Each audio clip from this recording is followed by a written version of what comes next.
나는 헷세드를 원한다라는 제목으로 하나님 말씀 전합니다.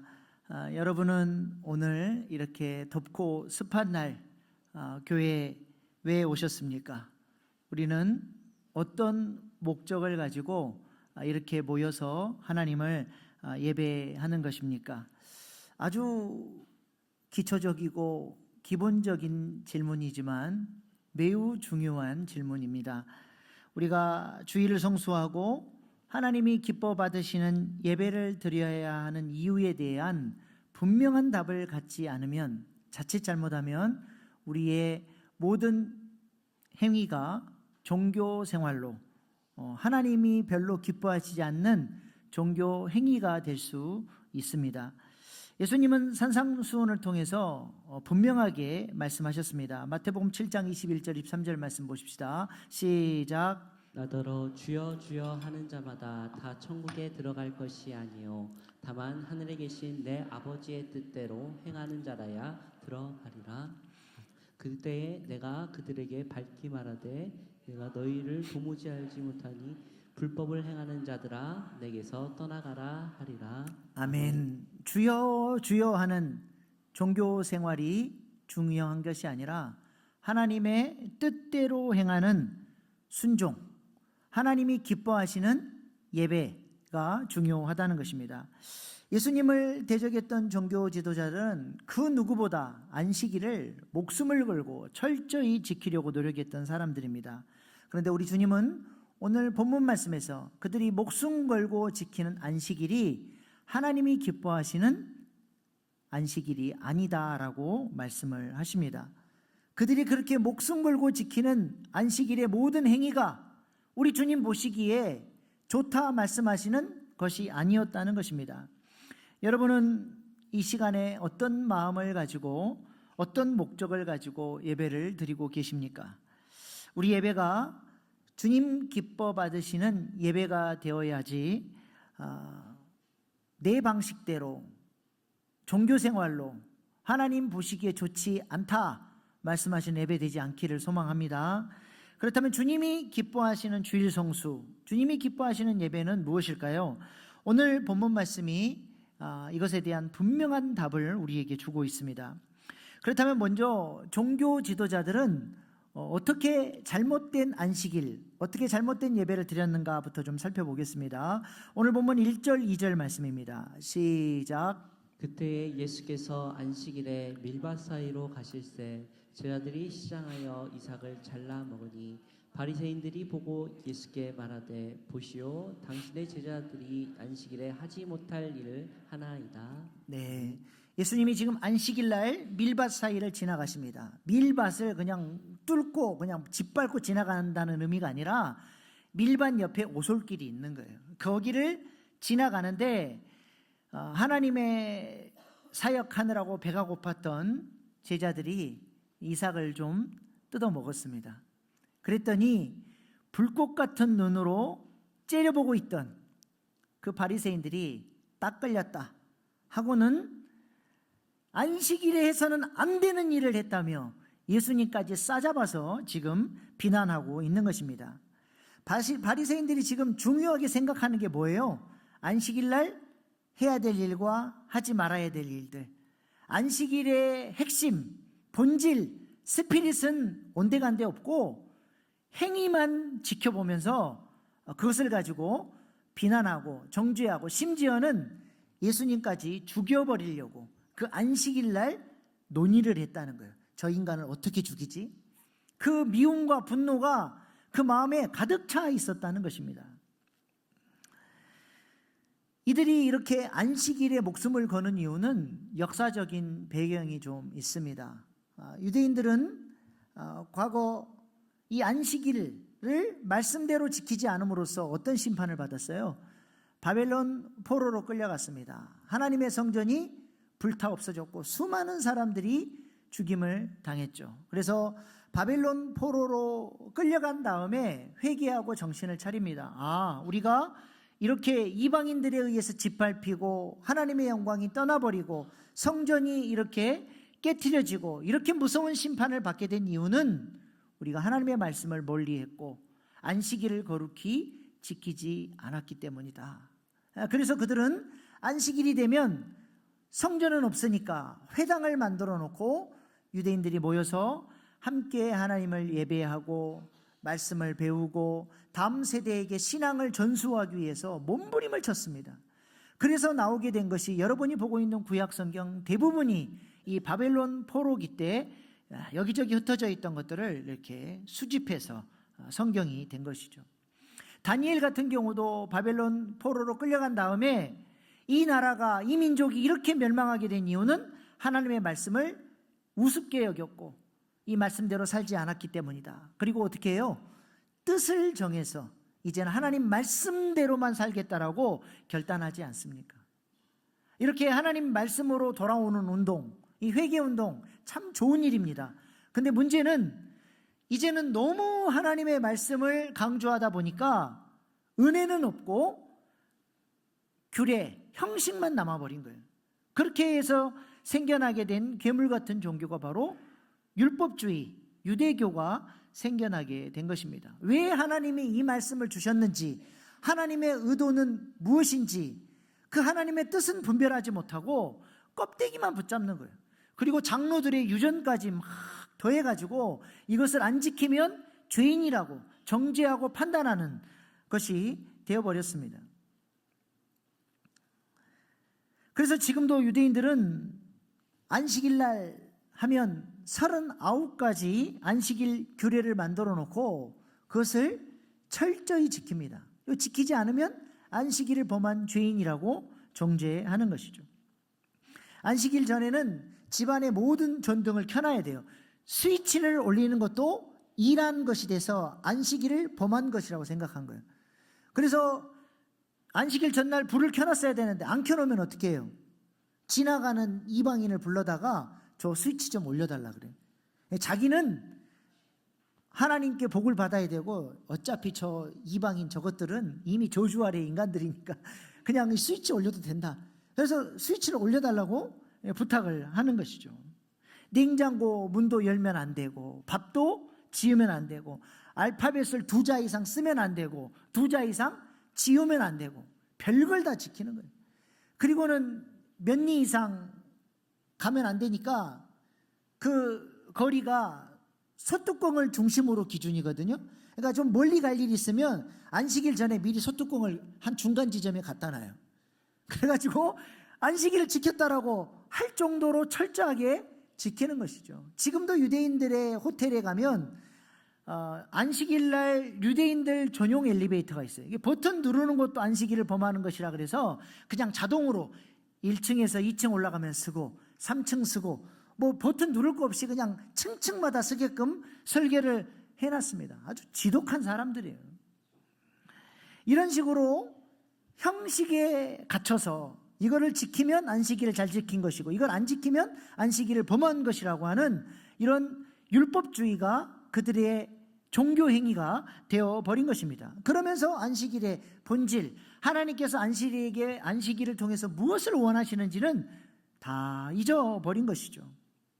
그러니까 오늘 본문 말씀에서 안식일에 미리삭 좀 잘라 먹었다고 예수님과 제자들을 이렇게 죽일 듯이 비난을 하는 것입니다. 이들의 이러한 공격 앞에 예수님은 뭐라고 대답하셨습니까?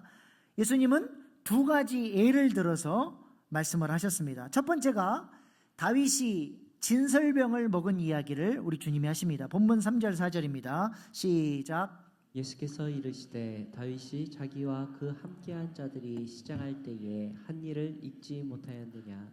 그가 하나님의 전에 들어가서 제사장 외에는 자기나 그 함께한 자들이 먹어서는 안 되는 전설병을 먹지 아니하였느냐. 아멘. 다윗이 사울을 피해서 급하게 도망치다가 높당에 있는 아히멜렉 이 성전으로 도망을 쳤습니다. 그리고 너무 급하게 오다 보니까 먹을 것도 준비가 안 됐고 뭐 정신없이 도망을 치다 보니까 지금은 이제 기진맥진 완전히 에너지가 다 빠져나가가지고 먹지 않으면 살 수가 없을 정도로 이렇게 긴급한 상황에 이 대제사장을 찾은 거죠. 대제사장에게 먹을 것을 좀 달라 그러는데 먹을 양식이 없는 거예요. 유일하게 있는 것이라고는 성소 안에 하나님께 드려진 진설병, 거룩한 떡밖에 없는 것입니다. 근데 대제사장이 어떻게 해요? 이 진설병을 가져다가 다윗과 그의 부하들에게 제공해 줍니다. 제사장만 먹을 수 있는, 율법에 엄격하게 금지되어 있지만 생명을 살리기 위해서 대제사장이 그것을 대접했는데 그걸 먹어도 하나님께서 심판하지 않았다라고 하는 사실을 예수님이 말씀하고 있는 것입니다. 율법 정신이 뭐냐? 왜 하나님께서 안식일을 거룩하게 지키라고 말씀하셨고 율법의 말씀을 주셨냐? 그 핵심 사상은 생명을 살리는 것이어야 한다는 것입니다. 이거 안 했다고 정죄하고 죽일 놈이라 그러고 실제로 죽여버리려고 그냥 분노가 가득해가지고 하는 것은 안식일의 정신이 아니라는 거예요. 너희가 제대로 예배를 드렸고 이 안식일의 정신을 제대로 알고 있다면 생명 살리는 일을 위하여 나아가야지 그렇게 죽이려고 하면 되겠느냐. 우리 주님이 지금 다윗을 예로 들어서 율법 정신의 핵심이 무엇인지를 말씀하고 있는 것입니다. 두 번째는 우리 주님이 그걸 얘기하시죠. 안식일에 일을 했던 제사장들을 이야기합니다. 오늘 본문 5절 말씀입니다. 시작. 또 안식일에 제사장들이 성전 안에서 안식을 범하여도 죄가 없음을 너희가 율법에서 읽지 못하였느냐. 아멘. 지금 종교 지도자들이 안식일 날은 이것도 하면 안 되고 저것도 하면 안 되고 안식해야 된다. 그래야 안식일을 범하는 것이 아니다라고 막 강조를 하니까 예수님이 뭘 예를 들어서 얘기해요? 제사장들을 생각해봐라. 제사장들은 안식일 날이 되면 평일 때보다 훨씬 더 많은 일을 한다. 제사장들이 이렇게 일을 많이 하는데 그것이 안식일을 범하는 것이냐? 라고 지금 대묻고 있는 거예요. 평일날은 상번제로 아침 저녁으로 양 2마리씩을 드렸어요. 근데 안식일이 되면 상번제뿐만 아니라 안식일날 드리는 번제로 양 2마리를 더 드려야 돼요.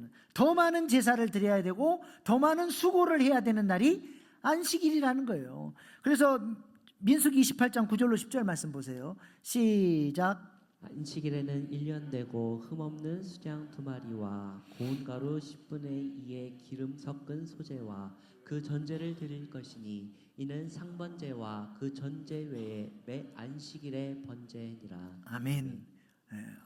번제가 얼마나 손이 많이 가는 제사입니까? 짐승을 잡아야죠, 가죽을 벗겨야죠, 각을 떠야죠.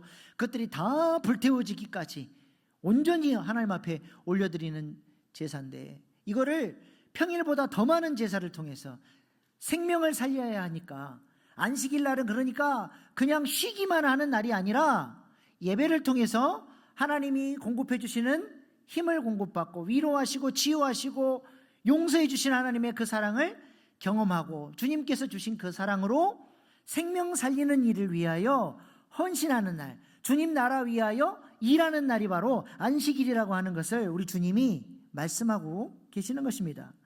그래서 예수님은 밀 이삭 좀 잘라 먹었다고 그거 잘못된 것이라고 비난하는 바리새인들을 향하여 결론적으로 이렇게 말씀을 하시죠. 오늘 본문 7절 8절입니다. 시작. 나는 자비를 원하고 제사를 원하지 아니하노라 하신 뜻을 너희가 알았더라면 무죄한 자를 정죄하지 아니하였으리라. 인자는 안식일의 주인이라 하시니라. 아멘. 안식일의 주인 되시는 우리 주님께서 원하시는 안식일이 뭐냐? 안식일을 통해서 하나님과 만나고 교통하고 하나님 주시는 사랑과 은혜를 덧입고 그 주신 사랑으로 그 사랑을 흘려보내고 자비를 베풀고 하나님의 사랑을 이 땅 가운데 흘려보내는 것, 그것이 주님이 기뻐하시는 안식일이라고 하는 것입니다. 그러므로 우리가 주일날 예배를 통해서 은혜를 받는 것 중요합니다.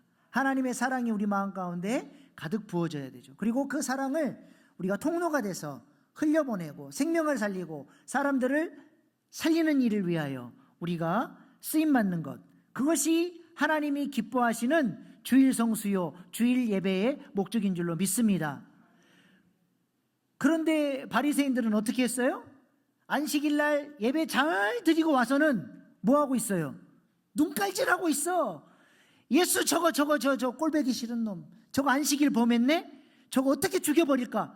그렇게 모여가지고 작당 모의를 하고 있는 그 모습을 보면서 너희가 진정으로 안식일을 지키는 자들이냐고 오히려 주님께서 그들을 향하여 책망하고 계시는 거예요. 우리도 마찬가지 아닙니까?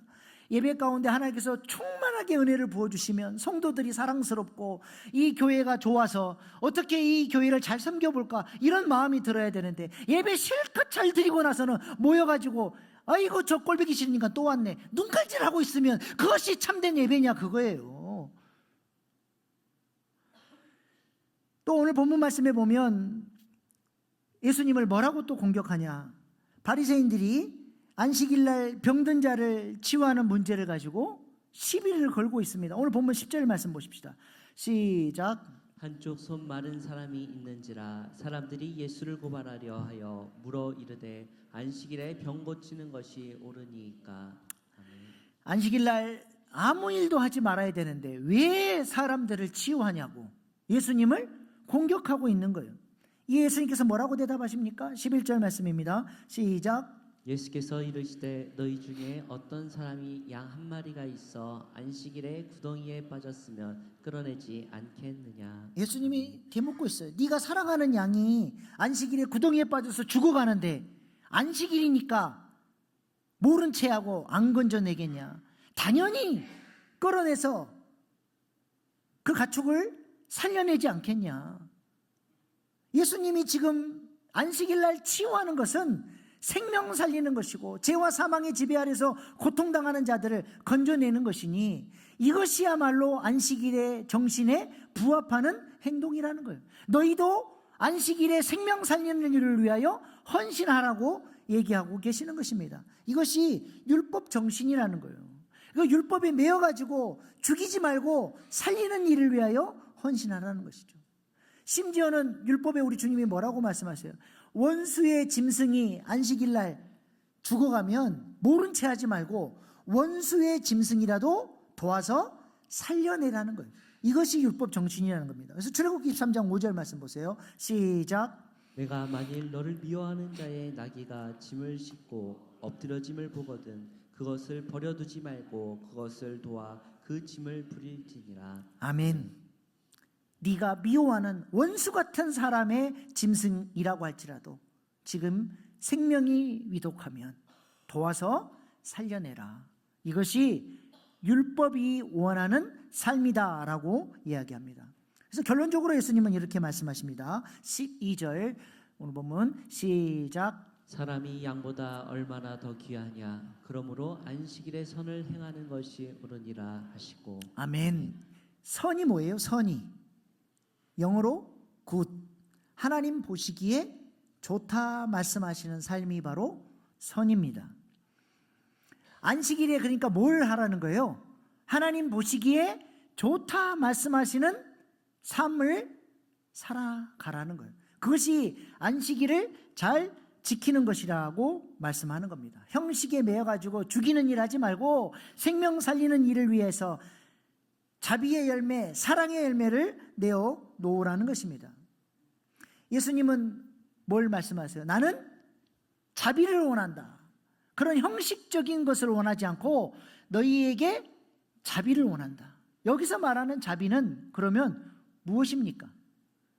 예수님은 이 말씀을 호세아서에서 인용하셨죠. 호세아 말씀을 가져오셔서 호세아 6장 6절 말씀 보십시다. 시작. 나는 인애를 원하고 제사를 원하지 아니하며 번제보다 하나님을 아는 것을 원하노라. 아멘. 여기는 인애라고 번역되어 있고 마태복음은 자비라고 번역되어 있죠. 그 단어가 뭐냐면 히브리어 헤세드라고 하는 단어입니다.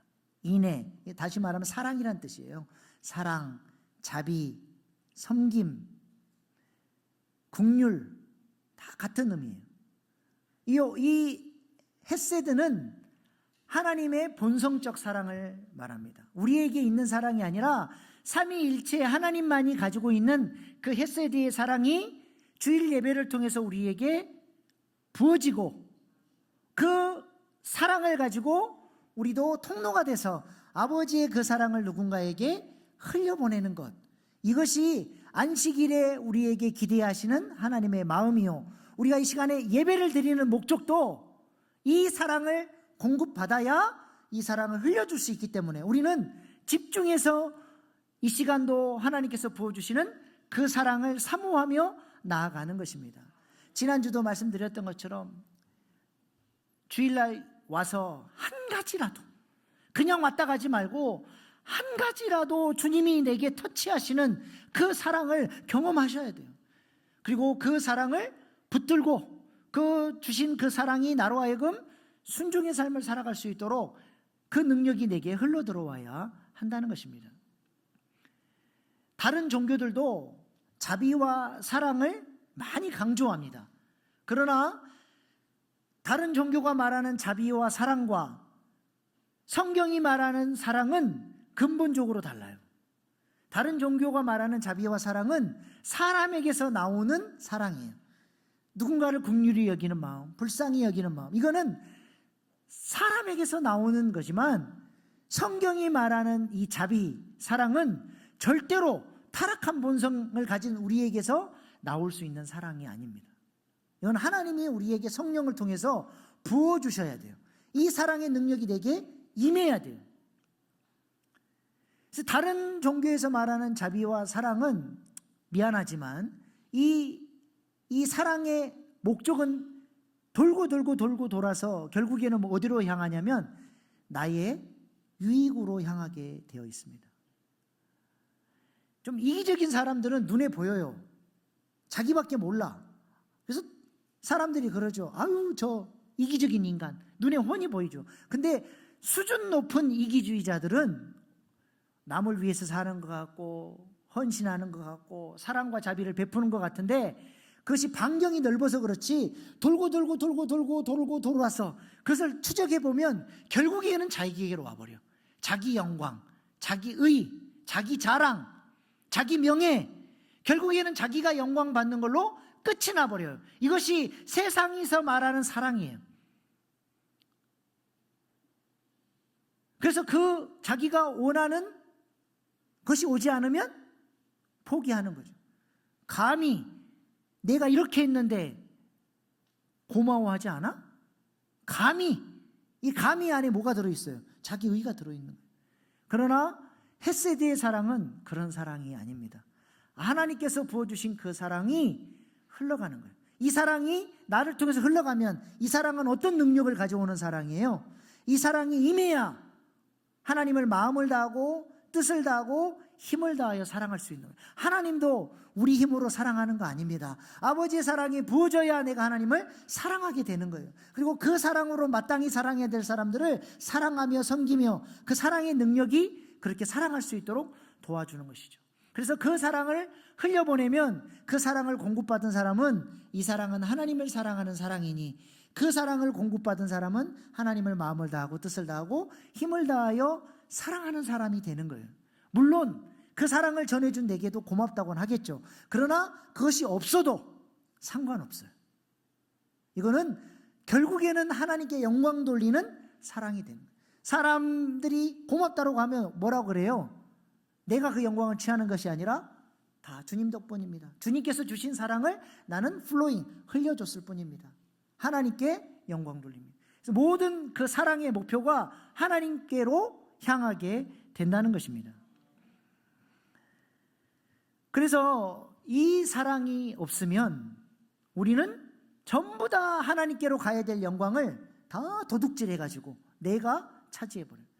그래서 올바른 행동을 한 것 같은데 주여 주여 수많은 하나님 보시기에 좋은 행동을 한 것 같은데 주님이 뭐라 그래요? 불법을 행하는 자들아 내게서 떠나가라. 난 너 모른다 그래버려요. 그래서 이 사랑이 아주 중요합니다. 우리가 신앙생활하면서 이 사랑을 공급받지 않고 신앙생활 할 수가 없는 거예요. 그래서 사도 바울은 고린도전서 13장에서 이렇게 이야기하죠. 시작. 내가 사람의 방언과 천사의 말을 할지라도 사랑이 없으면 소리나는 구리와 울리는 꽹과리가 되고 내가 예언하는 능력이 있어 모든 비밀과 모든 지식을 알고 또 산을 옮길 만한 모든 믿음이 있을지라도 사랑이 없으면 내가 아무것도 아니요 내가 내게 있는 모든 것으로 구제하고 또 내 몸을 불사르게 내줄지라도 사랑이 없으면 내게 아무 유익이 없느니라. 아멘. 사랑이 없으면 대단한 은사가 있는 것 같고 뭐 남을 위해 사는 것 같고 심지어는 누군가를 위해서 생명까지 바치는 것 같지만 그것은 아무것도 아니에요. 결국에는 다 그것이 자기 영광으로 가져가 버리기 때문에 그렇습니다. 이것이 우리가 정말 신앙생활하면서 주의해야 될 거 아닙니까? 부지런히 봉사하고 열심히 있는 신자처럼 신앙생활 잘 하는 것 같은데 문제는 헤세드의 사랑이 없이 하니까 그것이 결국 자기 자랑이 되고 자기 의가 되고 바리새인들처럼 다른 사람들을 정죄하고 판단하며 살게 되는 것으로 결론이 나버리는 것입니다. 그러나 헤세드의 사랑은 하나님께 영광이 되어지고 다른 사람을 살리고 하나님이 주시는 그 자비, 그 사랑을 흘려보내는 삶을 살게 된다는 것입니다. 그래서 사도 바울은 고린도전서 14장 1절에 이 사랑이 너무 중요하니까 이렇게 얘기합니다. 시작. 사랑을 추구하며. 너무 짧게 번역을 해놨어요. 원어적으로 좀 풀어서 말씀을 드리면 사랑으로 하여금 내 인생의 최고의 목적이 되게 하라. 사랑으로 충만해지는 것, 이것이 너의 목적이 되어야 한다는 거예요. 그럼 어떻게 우리가 사랑으로 충만해집니까? 어떻게 해요? 주일 예배를 통해서, 우리가 함께 모여서 드리는 공적 예배를 통해서 하나님께서 약속하신 그 은혜, 그 사랑, 그 헤세드의 사랑을 충만하게 부어 주시는 것이죠. 그래서 이 공적 예배를 통해서 그 사랑을 충만하게 받으면 이 사랑이 어디를 적셔요? 우리의 사적 예배를 적셔요. 하나님을 너무 사랑하니까 시간을 구별하고 고독한 시간에 일부러 시간을 정해놓고 하나님 앞에 찾아가는 거예요. 나아가는 거예요. 하나님과 교제하는 것입니다. 말씀을 통해서 주의 음성을 듣고 기도를 통해서 아버지의 그 사랑을 경험하면서 내 사적 예배가 풍성해지는 거예요. 그러면 이 사적 예배는 우리의 삶의 예배를 풍성하게 적셔주는 것입니다. 그래서 우리의 삶에 헤세드의 사랑이 흘러가기 시작하는 거예요. 누구를 만나든지 격려하고 지지하고 살리는 일에 쓰임받는 헤세드의 사랑, 헤세드의 그 자비의 열매가 우리의 삶에 나타나게 되는 것입니다. 이것이 바로 주님이 원하시는 예배자의 삶의 모습인 거예요. 이 시간만이 예배가 아니라 문을 열고 나가서 이 시간을 통해서 부어주신 그 사랑을 가지고 우리 주님이 뭐라 그래요? 나는 제사를 원치 않고 자비를 원한다. 너희가 참된 예배자가 돼서 그 헤세드의 사랑을 충만하게 받고 그 헤세드의 사랑을 흘려보내는 예배자가 되기를 원한다.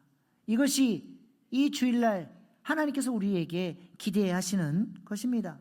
이런 헤세드의 사랑을 잘 보여주는 책이 있는데 바로 룻기서입니다. 룻기서는 사사시대를 배경으로 하고 있어요. 리더십이 무너지고 경제적으로 빈곤하고 이방인들에게 짓밟히고 무슨 창고에 곳간에 뭘 쌓아놓습니까? 극빈, 아주 가난하고 힘들고 어려운 시대를 살던 그 어둡던 시대에 믿음의 사람들, 소수의 믿음의 사람들이 하나님과의 관계에서 하나님을 잘 섬기면서 하나님이 부어주는 헤세드의 사랑을 공급받아서 힘들고 어려운 상황에서 서로가 서로에게 이 헤세드의 사랑을 흘려보내주는 거예요. 용납해주고 사랑해주고 챙겨주고 그렇게 서로 더불어서 그렇게 사랑함으로써 그 작은 소수를 통해서 그 어둡던 시대가 깨트려지고 하나님의 구속사 다윗 왕국이 세워지는 일을 위하여 쓰임받았던 아름다운 사람들의 이야기가 룻기서에 기록되어 있는 것입니다. 룻기서에 기록되어 있는 그 헤세드의 사랑이 어떻게 보여져요? 첫 번째로는 룻이 시어머니 나오미를 사랑으로 섬기는데 그것이 곧 헤세드의 사랑이었다는 것입니다. 룻기 1장 14절 말씀 보십시다. 시작. 그들이 소리를 높여 다시 울더니 오르바는 그의 시어머니에게 입맞추되 룻은 그를 붙쫓았더라. 네. 오르바는 돌아가 버렸죠. 룻은 어머니 따라가 봐야 무슨 소망이 있습니까? 자기는 돌아가면 새 출발할 수 있는데 그럼에도 불구하고 끝까지 어머니를 붙쫓아서 어머니를 잘 섬겼습니다. 근데 여기서 이 붙쫓다라고 하는 히브리어는 다바크라고 하는 단어인데요. 이 단어가 성경에 사용된 용례는 대부분 믿음으로 하나님을 의지할 때, 믿음으로 하나님을 순종하며 따라갈 때, 하나님을 붙잡을 때 쓰는 단어가 바로 다바크입니다. 그러니까 룻은 이방 여인으로서 하나님을 알지 못하는 사람이죠. 근데 나오미를 통해서 하나님을 만나게 됐어요. 나오미는 기도의 여자입니다. 룻기서에 보면 이 짧은 성경 안에 나오미가 계속해서 기도하는 장면이 나와요. 며느리를 위하여 축복하고 기도해주고 하나님의 회복을 위하여 이 기도하는 기도의 어머니 나오미를 통해서 하나님을 만나게 됐고, 이 룻이 하나님을 향한 믿음을 가지고 하나님께 나아갔더니 하나님이 그에게 헤세드의 사랑을 부어주셔서 그 사랑으로 시어머니를 사랑한 겁니다. 그리고 그렇게 사랑하는 그 모습을 보면서 보아스가 룻을 축복해 주죠. 너는 믿음의 여인이다. 네가 지금 여호와의 날개 아래로 믿음으로 나아왔다. 하나님께서 너를 복 주시기를 원한다. 그렇게 보아스가 축복기도 해줬더니 하나님이 보아스에게 네가 나 대신 여호와의 날개가 돼서 룻을 좀 도와줘라. 그래서 보아스에게 하나님이 또 헤세드의 사랑을 부어주셔서 보아스가 또 헤세드의 사랑으로 룻과 나오미를 도와주는 역사가 일어나게 된 것이죠. 그래서 보아스가 룻을 축복했던 내용 한번 보십시오. 룻기 2장 12절 시작. 여호와께서 내 행한 일을 보호하시기를 원하며 이스라엘의 하나님 여호와께서 그 날개 아래 보호를 받으러 온 내게 온전한 상 주시기를 원하노라. 아멘. 보아스가 이렇게 룻을 축복했을 뿐만 아니라 하나님이 부어주시는 헤세드의 그 사랑을 가지고 하나님의 대행자가 되어 어려움 가운데 살고 있는 그들을 여호와의 날개로 품어주는 사랑을 베풀어 줬더니 밤낮 없이 일하며 수고했던, 앉아서 쉴 틈 없이 살던 룻은 이제 안식을 얻게 되고, 보아스가 하나님이 주시는 능력을 가지고 룻의 가정을 위하여 일함으로써 아직 희년이 도래하지 않았지만 하나님 나라를 누리며 살 수 있도록 그 가정에 복을 주고, 또 그 가정이 다윗의 가문을 일으키는 놀라운 믿음의 가문이 될 수 있도록 도와주었다는 것입니다. 그래서 룻기 3장 18절 말씀 보세요. 시작. 이에 시어머니가 이르되 내 딸아 이 사건이 어떻게 될지 알기까지 앉아 있으라. 그 사람이 오늘 이 일을 성취하기 전에는 쉬지 아니하리라 하니라. 아멘. 이것이 바로 헤세드의 사랑, 헤세드의 자비, 헤세드의 인애인 줄로 믿습니다. 우리에게서 이 헤세드가 흘러나오기를 원하는 것이죠. 여러분, 이 헤세드의 사랑이 충만하게 채워지면 사랑할 수 없을 때에도 그 사랑의 능력으로 우리는 서로 사랑하고 용납하고 아껴주고 격려하고 지지하면서 그렇게 사랑할 수 있게 되는 것입니다. 사사시대, 그 어둡던 시대, 그 핍절하던 시대, 아무것도 가진 것이 없던 그 시대에 그들은 서로 사랑하고 섬겨줬어요. 여러분, 인심은 곳간에서 난다는 말이 있지 않습니까? 우리가 다른 사람들을 섬길 수 있을 때는 어떤 때예요? 딱 인간적인 생각으로 나도 좀 돈이 있고 좀 여유가 있고 힘이 있을 때나 돕는 거지, 내 코가 석자인데 뭘 도와줘? 이렇게 생각하는데 그게 아니라, 이 사사시대 이 사람들은 고통 가운데 있었던 사람들이에요. 무슨 곳간에 먹을 걸 많이 쌓아놔서 도와준 게 아니라 여유가 없습니다. 그럼에도 불구하고 하나님이 부어주시는 그 사랑 때문에 서로 축복의 말을 하고 기도해주고 사랑으로 섬겼더니 그 어둡던 시대를 끝을 내고 하나님의 구속사, 구원의 역사가 새롭게 시작되는 새로운 길을 믿음으로 여는 주역들이 되었다는 것입니다. 우리가 그런 주인공들 될 수 있기를 소망합니다. 그러기 위해서는 우리가 주일 예배에 성공해야 되는 것이죠. 한 가지라도 하나님이 내게 부어주시는 그 사랑을 경험하는 살아있는 예배를 드릴 수 있기를 소망합니다. 그리고 그 부어주신 능력을 따라서 우리에게도 만나게 하시는, 우리의 삶 속에서 내가 섬겨야 될 룻과 나오미가 있는 거예요. 하나님이 나에게 네가 대행자가 되어서 여호와의 날개로 품어주라고, 사랑해주라고, 용납하고 용서하고 지지하고 격려해주라고 우리에게 붙여주신 사람들이 있습니다. 우리가 그들을 그 헤세드의 사랑으로 잘 섬겨서 주님이 찾으시는 예배자, 주님이 보실 때에 좋다 말씀하시는, 여름날에 추수할 일꾼이 얼음 냉수를 확 마셨을 때 와 시원하다, 하나님 앞에 이런 얼음 냉수와 같은 사람들, 이 시대에 그런 사람들이 없대요. 그런 예배자가 없대요. 예배는 많이 드리고 종교 생활은 많이 하는데 주님의 마음을 시원케 해드리는 예배자가 없는 것입니다. 우리 교회가 그런 교회 되기를 소망합니다. 우리가 그렇게 주님 찾으시는 예배자 되어서 주님이 원하시는 열매를 내어놓는 하나님의 사람들 다 되시기를 축복합니다.